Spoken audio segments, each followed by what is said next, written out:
आणि महिला वाहकानं प्रवाशाला मारहाण केल्याची घटना घडली आहे। क्षुल्लक कारणावरून वयस्कर प्रवाशाला मारहाण झाली आहे। उरण पेण या दरम्यानच्या एसटी मध्ये ही घटना घडली आणि या वादाचा व्हिडिओ सध्या व्हायरल होतोय।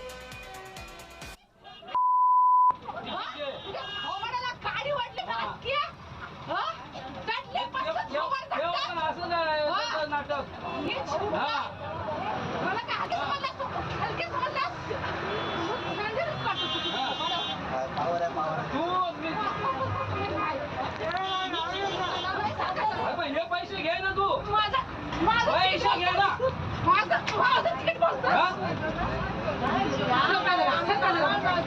पैसे घे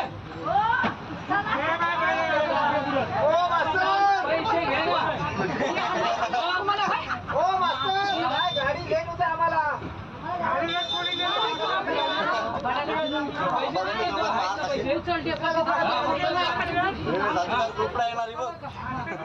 पैसे